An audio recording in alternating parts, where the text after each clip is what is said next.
السلام عليكم. ده ملخص الحلقة 131 من مسلسل ليلى، وبتمنى منكم تشرفوني بالاشتراك في القناة ولايك للحلقة، ونبدأ بسم الله. بدأت الحلقة على نور وهي متوترة ومستنية خبر من مالي إن هو نفذ الخطة اللي اتفقوا عليها عشان يخلصوا على ليلى. وفي اللحظة دي جالها رسالة من مالي بيقول لها أنا خلصت على ليلى وهختفي عن الأنظار الفترة دي. وقتها نور فرحت جدا وما كانتش مصدقة الخبر، وفضلت تقول لنفسها أخيرا هرتاح من الهم اللي كان على قلبي، بس أنا برضو مش عايزة الفرحة تنسيني إن دور طوفان جاي وهنتقم منه هو كمان. وعلى طول دخلت غرفتها وقفلت عليها واتصلت على الشرطة وقالت لهم أنا عايزة أبلغ على طوفان يلدز عشان عمل حادثة على الطريق وضرب واحدة. بصراحة أنا مش عارفة حالتها إيه، بس أتوقع إن هي ماتت. ولما الشرطة فضلت تسألها عن تفاصيل قالت أنا معرفش أي حاجة تانية، وقفلت معاهم. وفي اللحظة دي طوفان وصل القصر وهو مسهم، ونور أول ما شافته من الشباك نزلت تجري عليه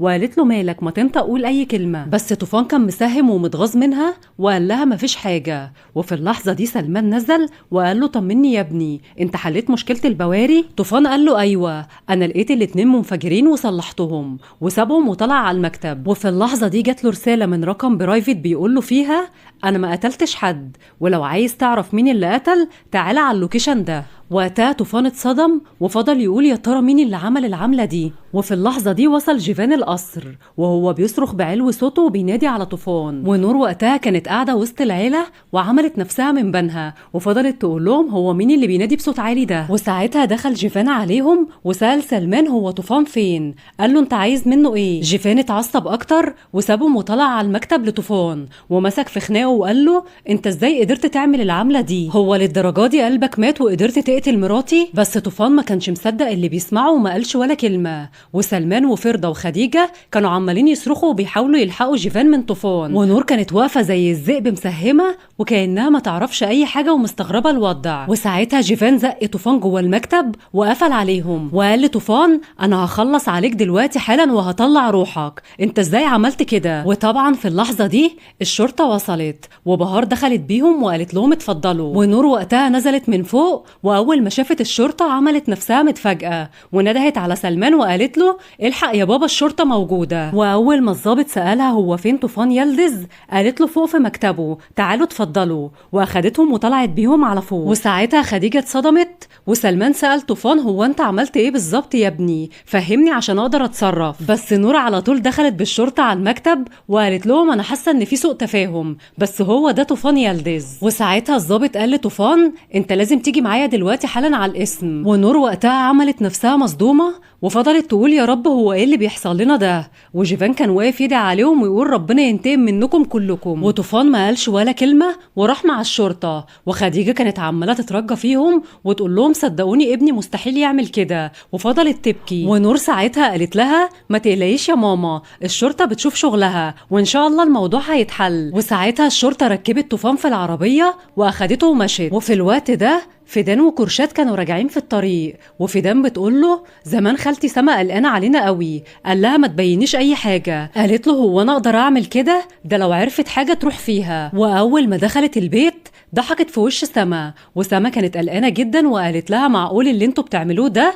انا بتصل عليك انت وليلى محدش فيكم بيرد. فيدان اتوترت وقالت لها عادي، ما انت عارفه ليلى ممكن تكون ناسيه التليفون بتاعها في الغرفه او جايز تكون مش سامعاه. سما قالت لها طب خلاص انا هكلم كرشاد يمكن يعرف اخبار عن ليلى. بس فيدان اتوترت وقالت لها انا متضايقه قوي دلوقتي وهدخل الحمام ولما اطلع نكلمه. ودخلت وقفلت على نفسها الباب وانهارت من البكا وعملت نفسها بتشطف وشها عشان سما ما تحسش باي حاجه. ونور في الوقت ده كانت بتحاول تستدرك جيفان وبتقول له احكي لي الموضوع ده ازاي حصل، هو انت رحت على الشرطه وقلت ان طوفان هو اللي قتل ليلى ولا ايه اللي حصل بالظبط؟ قال لها انا شفت عربيه طوفان هناك بس هو كان هربان. وقتها نور عملت نفسها متعصبه وقالت له انا 100 مره كنت انبه ليلى واقول لها بلاش الطريقه دي، اهي جانت على نفسها وطوفان كمان راح في الرجلين. انا بجد يا ابني مش عارفه اقول لك ايه ومش عارفه ازاي الموضوع ده حصل. وساعتها اخدت بالها من بهار واقفه على باب الاوضه وبتبكي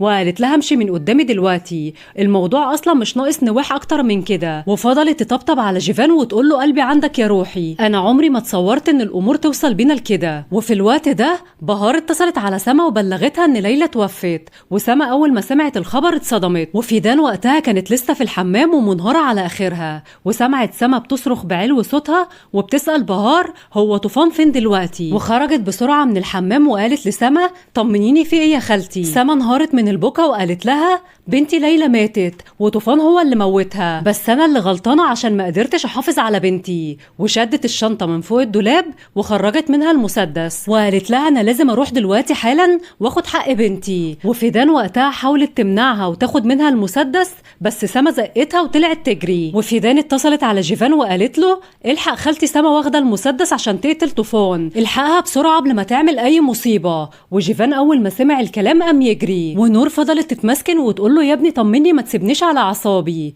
بس هو ما سالش فيها. وفيدان بعدها اتصلت على كرشاد وقالت له الحقنا ليلى خلاص ماتت، تعالى ساعدنا ارجوك. وانهارت من البكا. في الوقت ده بنشوف مالي مستخبي عند جوزيدة وسايح في دمه وبيقول لها ارجوك الله يخليكي خبيني. وقتها جوزيدة اتفاجئت بالشرطه وقالت لمالي هم جايين وراك ليه دول، قولي انت عملت ايه بالظبط، وبعدين انت خايف قوي كده ليه منهم، ما تقولي انت عملت ايه. بس مالي كان بيحاول يهديها وبيقول لها ابوس ايدك خبيني. قالت له مش قبل ما تفهمني انت عملت ايه. وقتها مالي خاف اكتر وانهار من البكا وما قالش ولا كلمه. ونروح بعدها لسما اللي وصلت عند الاسم وهي منهارة، وكان معاها فيدان وكرشاد وجيفان لحقهم. وسما كانت بتقول لهم انا اللي غلطانة عشان ما قدرتش احمي بنتي واحافظ عليها، وانا لو فعلا كنت ام كويسة الليلة ما كانش حصل اللي حصل. وعلى طول جيفان روح البيت وقال للعيلة ان طوفان اتوقف. سلمان قال له توقف ازاي، انا هروح واطلعه. جيفان قال له مفيش داعي، انت هتعذب روحك على الفاضي، عشان المحامي هناك وما عرفش يعمل حاجة لان البوليس معاه تسجيلات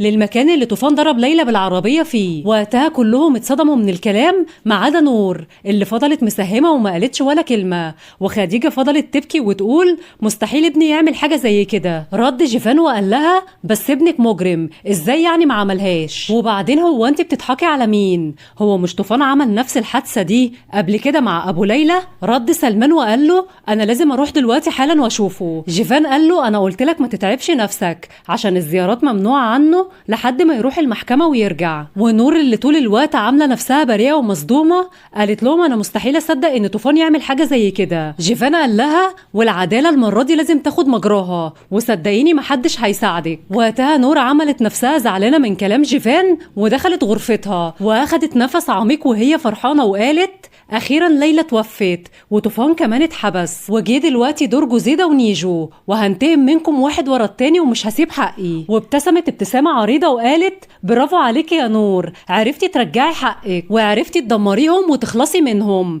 انت ازاي عملتي كده؟ ايه الشطارة دي؟ وفضلت ترقص في الغرفة زي المجنونة وهي طايرة من الفرحة وفي دماغها ان الاملاك هتتحول لها وتبقى بتاعتها لوحدها هي والبيبي اللي في بطنها. واتفاجئت بعدها بصوت جيفان بيزعق لخديجة وسلمان وبيقول لهم انتوا عمالين تبرروا لنفسكم ان ليلى هي اللي غلطانة ومش عايزين تطلعوا ابنكم مجرم، بس انا بقول لكم دلوقتي انتوا لازم تعترفوا بالحقيقة ولازم تتأكدوا ان طوفان واحد قاتل. وقتها خديجة انهارت من البكا وفضلت تقول ابني مستحيل يعمل كده، ده هيتبهدل جوه السجن. جيفان قال لها ابنك هياخد العقاب اللي هو يستاهله فعلا عشان قتل مراتي، وعلى فكرة كلكم بقيتوا شبه نور عمالين تغلطوا ومش عايزين حد يحاسبكم ابدا. وقتها نور اتزرزرت وقالت له طب وانت بتجيب سيرتي ليه؟ هو انا عملت ايه اصلا ومالي بالموضوع اللي حصل؟ وقتها فردة بصت لنور وقالت لها هو مالي فين؟ نور قالت لها وانا هعرف منين؟ هو مش جوزك، انت اللي لازم تعرفي هو فين دلوقتي. وقتها سلمان انهار وقال لهم منكم لله دمرتوا العيلة وخاصة انت يا نور. نور اتعصبت على سلمان وقالت له